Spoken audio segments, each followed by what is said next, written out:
Good morning, guys, and welcome back to the channel. So this morning we're completing another 381 build. So we've done several of these builds, one on the channel, and I've built probably, let me see, I think 7 or 8 of these now. They're a great parts kit. They're from NEO-TEC. They seem to go together really well. Out of all the parts kits so far, I've had one issue with the chain tensioner, well, a couple issues with the chain tensioner. I had to clean out the little housing for it. And after you clean out the housing, it goes in, sits in really good, and then operates just fine. So now it just speeds back and forth just fine, as it should. That's good. That's really good. So this morning we're gonna finish putting it together. Now with these 381 kits, I've been kind of getting, I ain't gonna lie, the last three I've kind of gotten a little bit more. So I do them in a couple different ways. The basic model of just putting them together, and we sell them local, is we put them together. I clean the cylinder up really well, get in there and make sure that there's no casting slag, that kind of stuff. So clean up the cylinder really nice, install the top end, and there you have it. So then another way I'll do it is slightly modified. So you go in there and you widen the exhaust just a little bit, raise the exhaust roof to around 100. They come in about 101, 102 factory. And so you raise the roof to about 99, 100, something like that. Lower the intake one degree, which I believe brings it to, don't get me lying, I believe, I have the numbers written down. I believe they're somewhere in the neighborhood. I can't remember. We're not going to get the line, but I'll post it down in the description. We've been porting so many different 272s lately, 288s, and so I'm getting my numbers mixed up, and I don't want to do that. So anyway, but each time I've gotten a little bit more out there. On this particular one,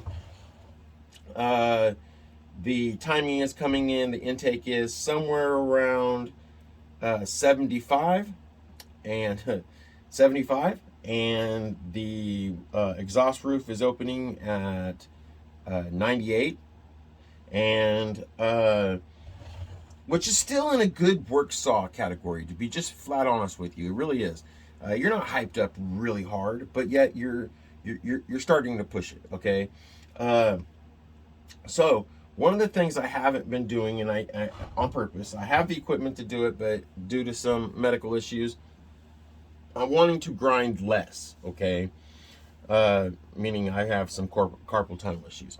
Now this is a piston that I have, this is the one we fried on the 460. Basically the circlip came out. The circlip came out on it, catastrophic failure. My fault, builder error, and so it came out and got wedged into the top end. I mean, let's see. I keep it right here for I can remember what not to do. Okay, you might be able to see it right there in the top, right by the transfer, hopefully. Anyway, yeah, so it came loose, and catastrophic failure. But I'm going to do a quick demonstration on how I did the piston, okay? So I put the piston inside the cylinder, this 381. I marked where the upper transfers are, okay? Now, nothing's new under the sun, right? So, meaning that there's been a lot of people do this, so this isn't a brand new trick by no means. So instead of moving the transfers, what I did, and I want to stress the point, is this is probably not a newbie move. Meaning, if you're watching this and you're new to porting, or you're new to tinkering with saws, moreover, don't do this until you've built some saws, and or moreover willing to say, hey, I'm gonna trash this top end if this goes bad. Okay, so anyway, which I am not preparing for a catastrophic failure with this one. This one's going to work out well. So what I basically did is I marked where the upper transfers are, okay? And with the piston, or cylinder rather, down inside it, okay? And I put a bevel quite a large bevel, probably somewhere in the neighborhood of a couple degrees, 3 degrees probably, okay? And basically what that means is this mark from the top of the top ring to the top of the piston, I just did a bevel across there right where the upper transfer is open. Now, on these 380s, and I wish I had one that wasn't already on there. Yeah, this 460 is similar. Okay. See all the grindings in there? Okay. I did a funny video on TikTok. Y'all go check it out. Where I drilled the side of the outside of transfer saying for more flow. It was just a funny video. Don't do that. Okay. So I've actually posted it on here, but I didn't want it to get controversial and have to block people and stuff. Okay, so with these steel transfers, okay, you have a much larger transfer on the bottom, okay, and then it goes into the upper transfer and comes out a smaller hole. Now that is by design for pressure reasons, for when the piston goes up into the top of the cylinder. You're getting inflow of air and fuel mixture, correct? Okay, so when it's coming down, okay, it's taking that fuel air mixture, shoving it through the lower transfers. This piston continues down, and as it gets to the bottom dead center, it's shoving it through the smaller upper transfer into the top of the cylinder, right? Okay, so stihl, when they developed these transfers, the idea behind it would be that larger transfers on bottom, smaller transfers on top. So when it comes out the top, it's kind of like putting your finger on the hose, right? Okay, so it's more pressure coming in, shooting it to the top of the cylinder, therefore your next revolution. Okay, so basically, so you can kind of see that the bottom transfers are larger and the top transfers are smaller, okay? So essentially what I did is when the piston comes down, so it's all the way down at the bottom, boom, it's been shoved, or right, let's start over. It's all the way at the top. It starts to come down. The bottom has gone up through the bottom of the transfers, right? As it clears that small transfer, okay? If you use the method I'm talking about, instead of moving your upper transfers up, okay, you're lowering the side of your piston down, just for that small amount of area. Matter of fact, in my opinion, it doesn't even have to be quite the width of that small transfer, upper transfer, okay? And essentially what that's doing, okay, so it's loaded through big transfer coming into the smaller transfer to squirt up to the top of bring your pressure around to the top of the cylinder, right? It hits that little bevel, the 2 degree bevel or whatever it is, okay? Changing your timing, okay, for your upper transfer, it does. And even more magnifies that small pressure and the bevel shooting your air fuel mixture to the top of the cylinder, okay? So you have 2 bevels on each side, okay? All right. And so as it comes past those upper transfers, it's opening earlier because there's a notch here, there's a bevel here across here, about this angle, about a 45, okay? And I wouldn't go more than half or a little bit more than half of the piston top between the top ring and the top of the piston for structural integrity, okay? And it only ends up being, let me get my trusty marker here. Now this is just demonstration. You'd have to put it in the cylinder and mark your upper transfers. But, let's see, where's my arrow? It only ends up being, it's not very much. Now this is just rough. Don't come at me. It only ends up becoming like a 45 degree bevel right in those areas, between those 2 areas, okay? Where I've marked, okay? And so it opens that upper transfer early. Again, magnifying that because when you start to come past this, that's a straight, those transfers come up and come out straight, okay? Well, it has a little bevel on the transfer, upper transfer, but not much. But when this bevel is here, it really makes it bounces off the side of the piston and goes straight up towards the, you guys are getting the point. Okay. My wife says I have a point of over stressing things and pushing things too far. She's probably talking about her, or people in general. Okay. So that's the point with this saw, and that's the way this one has been done. Okay. So kind of cool. So each time I've pushed it a little bit more.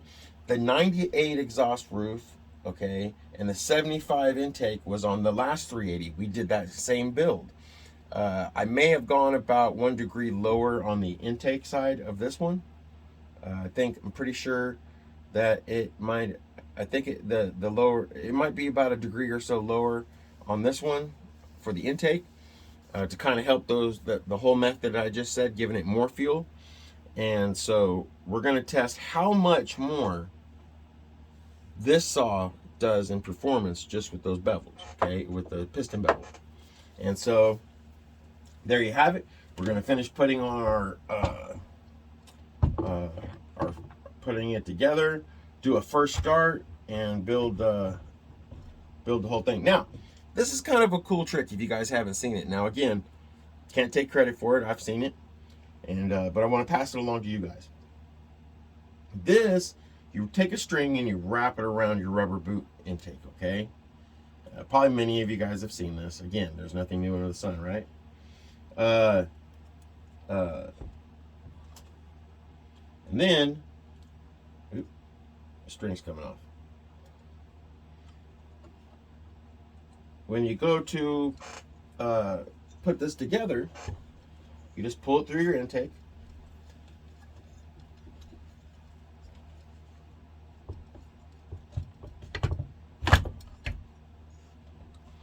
Pull the strings through your intake. Grab you, I like using these hemostats for a lot of things. If you guys are going to build saws, this is one of the tools. I use this tool a lot. It's like just miniature little it's like a little miniature needle nose that can get down in fine areas. So one of the problems about putting these things together has always been pushing these boots. You just have to work it through and manhandle it, okay? And it's just the way it is. But if you use this method and pull this through, you know what? You know how often things might work out one way when you're filming, or when you're doing it by yourself and then filming, but this should work fine. So you pull it, and then you wrap it around this one side. Let's go ahead and push this down just a little bit. Something real blunt, nothing sharp on your boot, or you will have a hole in it. I'm just helping it through just a little bit to get it started. There we go. Okay, so you got your boot started just a little bit, okay? And you just take this string and you pull. Look at that. It goes around, round, round, keeps coming around. See, it's in already. It's gonna get my string out now. And yes, sir. There you go. Very nice. Make sure you use a rope that is thick enough. I don't know. Y'all can kind of see. That it isn't going to cut the boot. Make sense? You want something not too big, because then it won't pull through right. It's about perfect size. It would be about the size of a string line if you guys do construction. So kind of a cool little trick if you have ever struggled with your boots, putting them on with these steels, especially the steels. And so there you have it.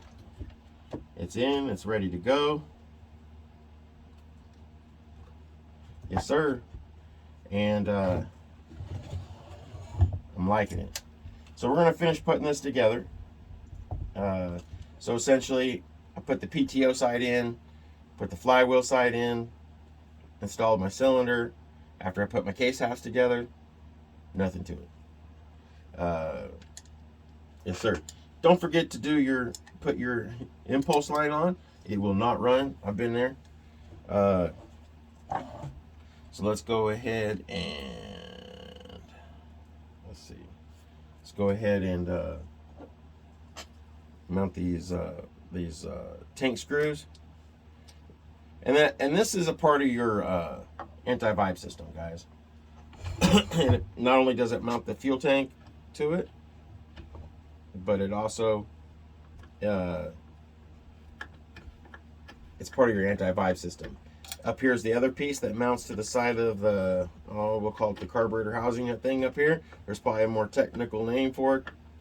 But there's a mount here that we're going to install in just a second when we run our kill switch wire, because there is your ground. Yes, sir. We'll have to pull this plate back off to put these stops in there to keep the junk out of it.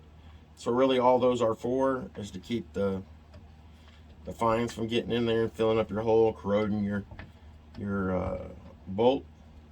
And I just put them in a little bit at first. That way everything can kind of, oh, wrong one. Everything can kind of wiggle around as you get everything, all the screws in there. Don't forget to go back and tighten them up. Not that I've ever done that. I have. What else did I do? What did I do? One time I put something together and I forgot to tighten the bolts down. Oh, the muffler. Huh.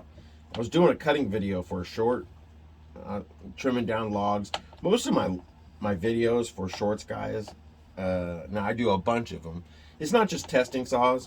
Normally I'm just doing cookie after cookie until I have the log, the length that I want. It gives you guys videos. It's good for YouTube. It's good for me. I'm trimming down my log to the desired length. I'm also being able to see where, sometimes if I have a rotten log, I want to go until the rotten leaves the log or gets past that part. So sometimes I'm just trying to find the end of where the rotten part ends. It's funny, I'll have guys come in, oh, come on, cut something that ain't rotten. Why cut? I mean, all my cuts ain't rotten wood, but I'm just saying, like, you guys get what I'm saying. I'm trying to trim something down. Okay. But again, don't forget to go back in and tighten them. But I want to get this other anti-vibe mounted. Anti-vibe mount mounted. Okay, so this is pretty simple. Now, before we mount this, okay, there's a wire. This wire right here comes across and goes down in. I built these 660s lately too, and they're similar. They're kind of similar in portions of the build. But I was looking for, on the 660, there's a part where you tuck everything around right here. So let's see. So this comes up to here. This one comes down into here. This is the one for your ground for your kill switch, okay? And man, I've put so many of these together, I could almost do this in my sleep, guys. Yes, sir. Good news, they have, NEO-TEC has more. Now, they didn't mention these, but the 372s and the 660s are in customs right now. Clearing customs for NEO-TEC, okay? So, here in about the next, I would guess, the people with NEO-TEC are going to let me know, but I would guess sometime around in the next week. So there is a difference between the 380 case and 381 case and the length of the tank. Other than that, everything's the same. The fuel caps are different. Of course, the chain tensioner comes out on the side on the 381s to where they come out on the front with the 380. But other than that, all your parts interchange. So I'm going to dress this kit up with the Farm Mac, because I've got a lot of faith in this saw. This is going to be my personal 380. I'm going to keep this one, and I'm going to put the orange top covers and all the stuff from this parts kit, over on the Farm Mac. It's the stock one. It's the one I compare all these to, and I also keep it just to keep one to compare to see, what kind of difference. And that's one of the things I do, guys, with my personal collection. I keep a stock saw. In all the saws that I modify, I keep a stock saw to compare it to, okay? That way, I want to see if I'm wasting my time, or if what kind of differences have I really made. That's that's an important thing. That's something we can talk about while we finish this. You know, I seen this interesting forum the other day. It was talking about the difference between a saw builder and a saw modifier. Okay, well, a saw builder oftentimes has machine shop where they can go in and cut the base. They can mill the bottom of the cylinder. They got all the tools that it takes to completely build a saw. That's a saw builder. Okay, I don't have a lathe. I don't have all that kind of stuff. So technically, in my terms, I would say I'm a saw modifier. Okay, although I build saws from scratch and all that, I can take parts and scrap parts and build a saw. Sure, but a true saw builder, okay, has the ability to completely mill, machine shop, and everything their parts. Okay, here at this channel, we don't go that far. Although I'd like to do that one day. I would consider myself a heavy saw modifier, you know, but a true saw builder can do all those things. Aaron Lynch can do that. There's a lot of guys here on YouTube. Dino Joe, man, that guy is phenomenal, guys. He can do that. So I'm almost so just technical tool. I mean, yeah, I build a lot of saws. I've built a lot of saws in this last year. A lot of saws, more than I know, and then I can figure out, really. And but a true saw builder has the ability to do all that stuff. Okay, so we got all this tightened down. Blah blah blah blah blah. Make sure I ain't missing stuff. I'm still ain't tightened down my spark plug. I don't think I need to yet, do I? Might forget. Yeah, I'm gonna go ahead and do that. Yeah, sometimes the covers have a hard time going on if you. Matter of fact, we're just gonna take it out for now. I put it in there to keep debris from getting in there, but we're almost to that point. So let's go ahead and take it out. That way I won't forget. Smart, huh? Or stupid, one of the two. Okay. But just figure I'd throw that in there. That's not downing myself by no means. I'm a very I build saws and I'm talented at it, no doubt. I port them. I've got some awesome saws that we've ported here on the channel. However, the difference between a modifier and a builder, that's how I feel. So kind of an interesting discussion. Y'all throw down in the comments what you think. There's nothing wrong with being a good saw modifier. There ain't nothing wrong with it at all. A porter, you can port a lot of port work, do a lot of port work without having to and to build a good firewood saw or even a good race saw. You could do some. This one I planned that it's going to be a beast. Now I wouldn't consider it a race saw by no means. However, it will be. I would say it's a step above a. I would say it's a step above the just a good firewood saw, barely. I got to tighten this down. It's spinning.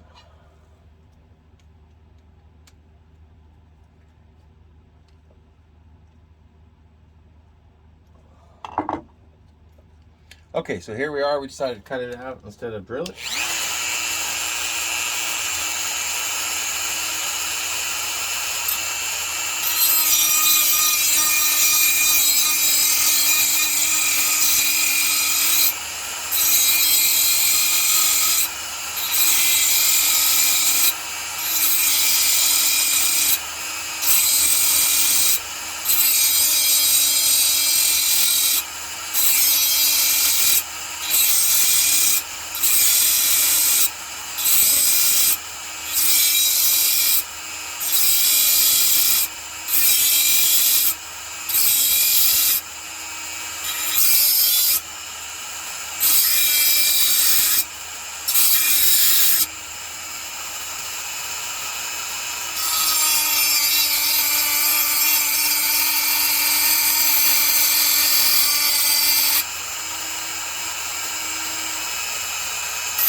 There you have it.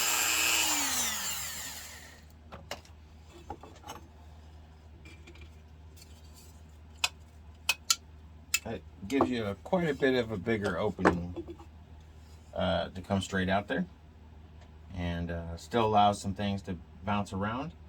Matter of fact, I'm going to trim a little bit more off that one side. I don't have to deburr it.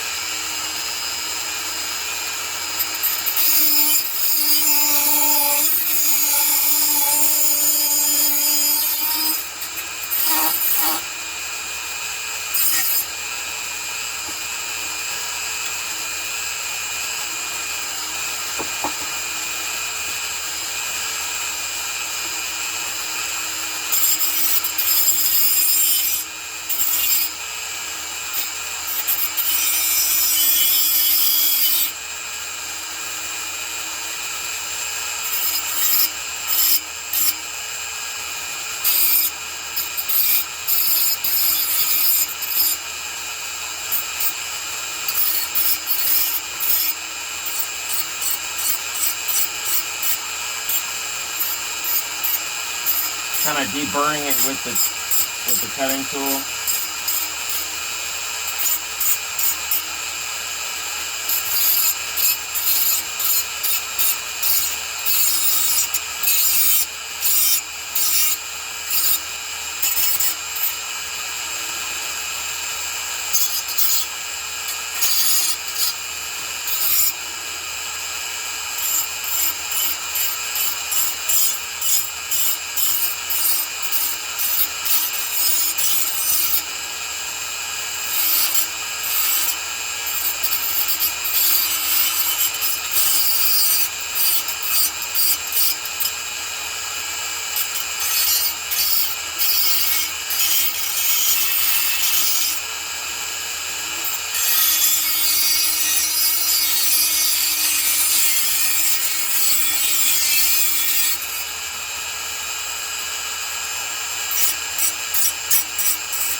Okay.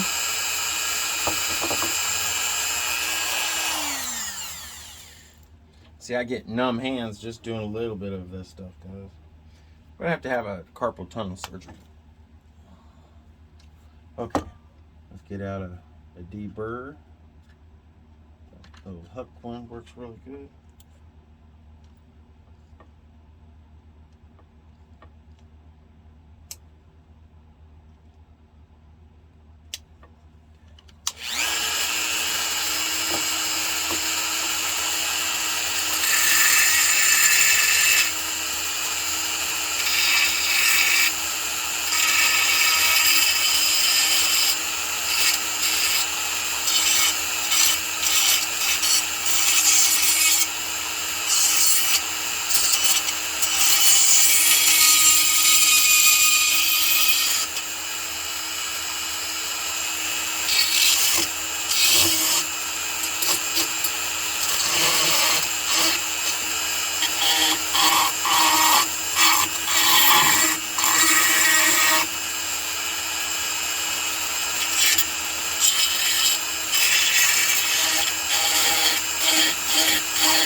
So here we go, all done.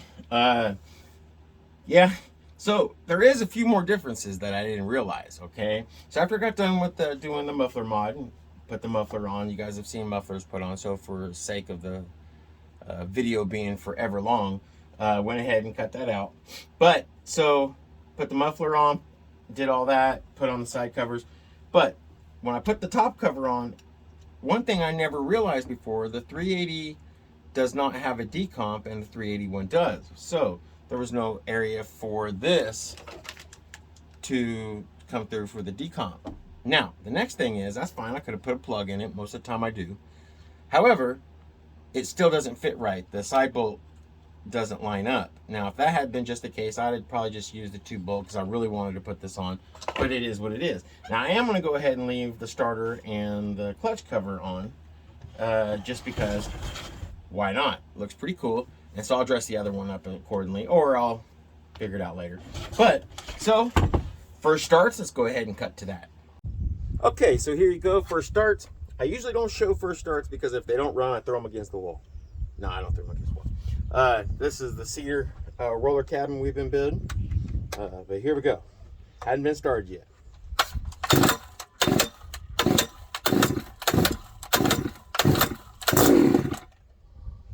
There you go.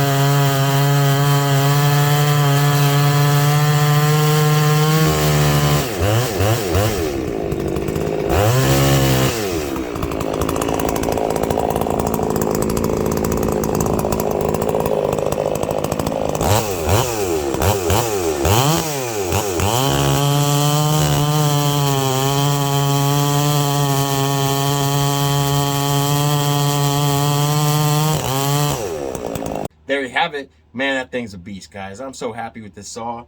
It absolutely is doing very good. First starts and my first cuts, they went so well. Probably one of my favorite builds so far, absolutely. Over time, we'll see how the beveled piston does itself, okay? And, but there you have it. Totally loving this deal. We was wanting to do some, you know, full build, first starts and cuts video in one. Talked to one subscriber, said he'd like to see it. So y'all throw down in the comments what you think. And so guys, it's been a long video, so I'm gonna go ahead and let you go. But as always, guys, stay safe.